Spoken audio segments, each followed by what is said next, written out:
Selamat pagi, siang, malam, dimanapun Bapak berada. Di sini kami ingin mempresentasikan eh, ujian tengah semester kami, yaitu untuk mata kuliah Manajemen Proyek Sistem Informasi dengan dosen Pak Suwarno.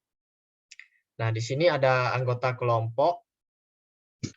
Yang pertama adalah saya sendiri sebagai Project Manager, Doni sebagai Project Finance, Evan Charles sebagai Project Development, Ferry Hartanto sebagai Project Logistik, Jackie Francisco sebagai Project Owner, dan Dion Andrean sebagai Project Funder.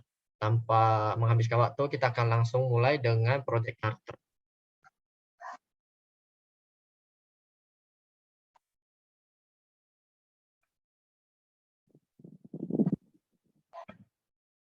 Oke, baik. Di sini saya akan menjelaskan project charter dari aplikasi Bloodcare ini. Yang pertama, project name-nya adalah Bloodcare. Date-nya di mana ini adalah tanggal mulai adalah tanggal 15 bulan 10 tahun 2020. Area fokusnya adalah development dari aplikasi Bloodcare ini. Project purpose-nya adalah membuat aplikasi Bloodcare yang memiliki fungsi untuk mengecek sisa stok darah pada suatu rumah sakit dan bisa mendaftarkan diri untuk pasien yang ingin mendonorkan darah. Lalu selanjutnya ada scope. In scope-nya ada login as dokter, login as admin, login as medik, CRUD appointment, CRUD blue stock. Scope-nya ada forgot password. Selanjutnya ada measurables target or goal. Pertama ada menyelesaikan aplikasi Bloodcare yang dimana tanggal mulainya adalah tanggal 19 bulan 12 tahun 2020, membahas dan menyetujui biaya tanggal 20 bulan 10 2020, mendesain UI dari Bloodcare tanggal 18 bulan 10 2020, testing aplikasi dari Bloodcare tanggal 18 bulan 12 2020, dan finalisasi Bloodcare tanggal 21 bulan 12 2020. Selanjutnya ada high level requirement. Yang pertama ada fitur stok darah. Fitur stok darah ini berguna untuk user agar dapat mengetahui jumlah stok darah yang tersedia. Selanjutnya fitur list pasien. Fitur ini berguna untuk mendata pasien yang telah mendonasikan darah. Ya, selanjutnya ada fitur list appointment. Fitur ini berguna untuk melihat appointment yang sudah dibuat oleh pasien yang ingin mendonorkan darah. Selanjutnya ada team members. Yang pertama ada Jose Fernando sebagai project manager. Selanjutnya ada Doni sebagai project finance. Ada Evan Charles sebagai project development. Ada Ferry Hartanto sebagai project logistik.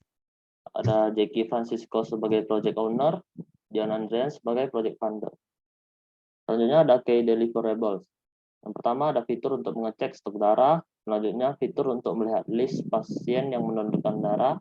Selanjutnya ada fitur untuk membuat sebuah jadwal medik dengan pasien. Ada fitur untuk melihat jadwal medik dengan pasien. Yang terakhir ada fitur untuk mengupdate stok darah. Selanjutnya ada key stakeholders. Ada Jackie Francisco sebagai project owner dan Dion Andrean sebagai project founder. Selanjutnya summary milestone schedule. Yang pertama ada UI design pada tanggal 18 bulan 10 2020, finalisasi budget project tanggal 20 bulan 10 2020, membuat database Bloodcare tanggal 24 bulan 10 2020, membuat fitur CRUD data pasien tanggal 31 bulan 10 2020, membuat fitur CRUD appointment tanggal 5 bulan 11 2020. Project risk-nya adalah aplikasi tidak siap sesuai dengan waktu yang ditentukan. Selanjutnya, bug pada aplikasi muncul pada saat deadline project sudah dekat. Yang terakhir ada fitur-fitur yang belum selesai semua pada saat deadline sudah dekat. Financial, perkiraan biaya project untuk pembuatan Bloodcare ini adalah sebesar 25 juta. Project exit kriteria yang pertama adalah key deliverable-nya sudah selesai dibuat. Selanjutnya, key deliverable-nya sudah di-approve oleh project owner. Kriteria approval-nya sudah diterima. Yang terakhir ada project approval requirements. Yang pertama ada fitur-fitur yang diminta dipenuhi dan bekerja dengan baik. Selanjutnya tidak ada bug pada aplikasi Bloodcare. Yang terakhir, project selesai sesuai deadline yang telah ditentukan.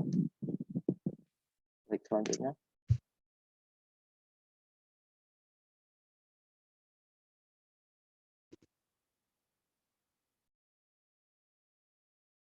Selanjutnya Untuk adalah project project scope yang akan dilanjutkan oleh teman saya Evan. Oke, project scope. Di sini adalah work breakdown structure, yaitu disingkat sebagai WBS, yang digunakan untuk melakukan breakdown atau memecahkan tiap proses pekerjaan menjadi lebih detail. Dan hal ini dimaksudkan agar proses perencanaan proyek memiliki tingkat yang lebih baik. Nah, di proyek kami ini, kami ada dibagi menjadi 6 bagian, yaitu yang pertama ada project management, analisis, design, code, test, dan implement. Pertama-tama harus adanya project management, yaitu perlunya project execution plan, project scope, project schedule, project risk management sebelum memulai suatu proyek. Dan pentingnya komunikasi antar tim dan monitor dan kontrol. Yang kedua, analisis. Kita perlunya ketahui apa aja kebutuhan yang diperlukan dalam sistem dan proses. Yang ketiga, itu desain. Sebelum memulai ke coding, perlunya tampilan UI yang ada, dari membangun arsitektur dan prototype. Dan di prototype ini terdapat dua macam, yaitu wireframe dan mockup. Selanjutnya akan dilanjutkan oleh Dion. Baik, terima kasih Evan. Dan saya akan menjelaskan di bagian code ini, di mana tim development kami akan mendesain user interface atau tampilannya, dan merancang struktur-struktur database-nya, dan juga fungsi-fungsi yang ada dalam produk. Dan tahap selanjutnya unit testing, di mana tim akan mengecek code atau bug atau error. Baik, dan selanjutnya itu bagian tes, di mana tim akan mengecek lagi fungsi-fungsi dari coding atau bug atau error, maupun kelalaian yang lewat. Dan juga memastikan pengecekan integrasi atau user acceptance test.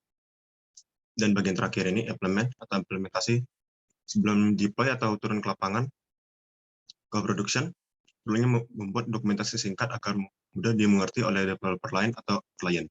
Baik, selanjutnya.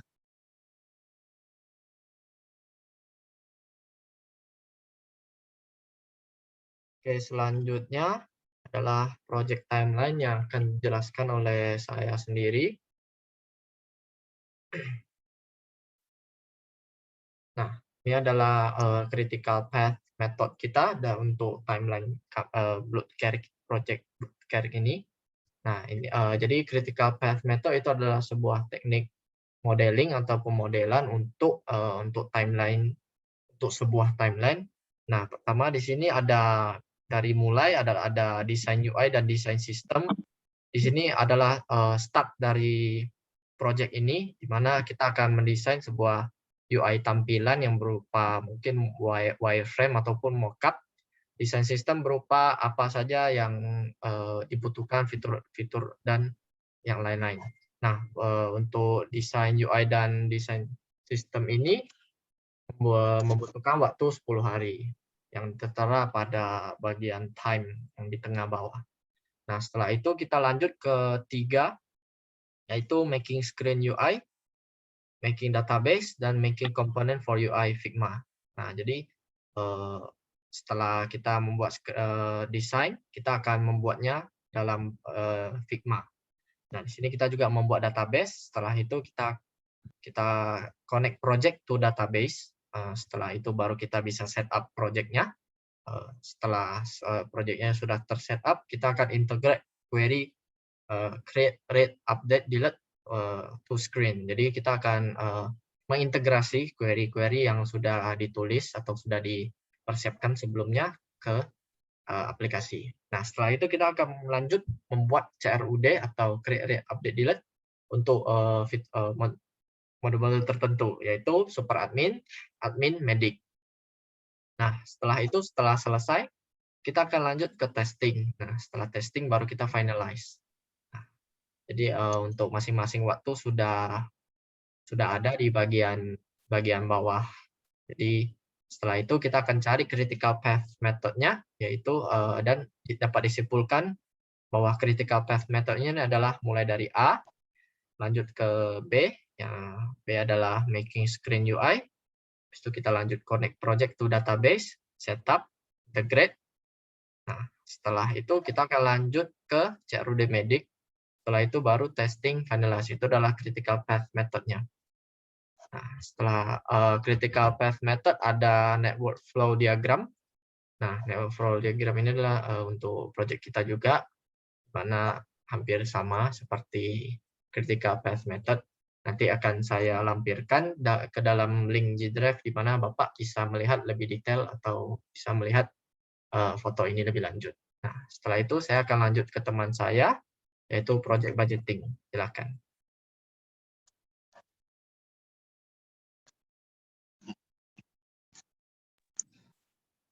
Oke, jadi ini ada project budgeting dari Bloodcare yang kita start itu dari 15 Oktober 2020. Jadi project budgeting ini dilakukan agar kita dapat mengetahui estimasi dan pengendalian biaya dalam proyek yang kita kerjakan. Nah, untuk yang pertama ini WBS itemnya terdapat project management, yang di mana di dalamnya itu terdapat project manager dan owner-nya sebanyak 2 orang dengan cost-nya itu 250.000 dengan subtotalnya 500.000. Terus yang kedua itu ada project team member sebanyak 4 orang dengan cost-nya itu per orang itu 150 dengan subtotalnya 600.000. Yang ketiga ada testing, jadi 10% dari total dari hardware dan software-nya dengan subtotalnya itu 200.000. Dengan WBS level totalnya itu sebanyak 1.300.000 dan persen dari total WBS tersebut sebanyak 5,58%. Nah, yang kedua ini terdapat software. Jadi yang pertama itu ada laptop dengan 1 unit, cost-nya itu 15 juta. Yang kedua itu ada hard disk sebanyak 1 unit juga dengan cost-nya itu 675.000. Yang ketiga ini ada internet dengan cost-nya itu 500.000. Jadi WBS level totalnya itu sebanyak 16.175.000 dengan persennya itu 69,38%. Oke, terus yang ketiga itu ada software. Jadi yang pertama terdapat Figma sebanyak 1 unit dengan cost-nya itu 180.000. Terus yang kedua itu ada Visual Studio Code dengan versi 1.57 yang kita gunakan itu yang free. Jadi di sini cost-nya itu 0. Terus yang ketiga itu ada OS Windows 10 dengan cost-nya itu 650.000. Dan yang keempat itu ada Microsoft SQL Server Express yang kita gunakan itu secara free, sama juga dengan SQL Server Management Studio kita juga gunakan yang secara free. Nah, jadi untuk subtotal dari WBS itemnya itu sebanyak 830.000 dengan persennya itu 3,56%. Oke, untuk bagian programming, desain dan research-nya itu akan dijelaskan oleh rekan saya, Jeki. Oke, untuk pembahasan WBS selanjutnya yaitu yang pertama yaitu programming, yaitu terdapat merancang flowchart dengan harga 665.000 dan kemudian untuk menulis script C# dengan harga 72.000 dan kemudian terdapat 2 unit yaitu menjadi 144.000. Dan kemudian untuk membuat database yaitu terdapat 3 yaitu dengan harga satuannya 56.000 dan totalnya itu 168.000 dan untuk troubleshooting-nya yaitu dengan harga 100.000. Dan dengan WBS total harganya programming yaitu terdapat 477.000 dengan persen 2,05% dari total anggaran. Kemudian untuk desain UI dan UX yaitu kami terdapat desain icon dan logo yaitu masing-masing dengan harga 180.000 dan kemudian untuk desain landing page yaitu terdapat harga 350.000 dan kemudian yang WBS item yang terakhir yaitu reservoir dengan 20% of total estimate dengan totalnya 4 juta yaitu terdapat 17,16%. Kemudian untuk total project cost estimate-nya, nah yang seperti kawan saya katakan yaitu di bagian project charter yaitu dengan asumsi dengan harga yang dikatakan itu 25 juta. Akan tetapi di bagian budgeting kami mentotal dengan harga 23.312.000 untuk total pembuatan blockchain ini. Oke, mungkin itu saja untuk lanjutin.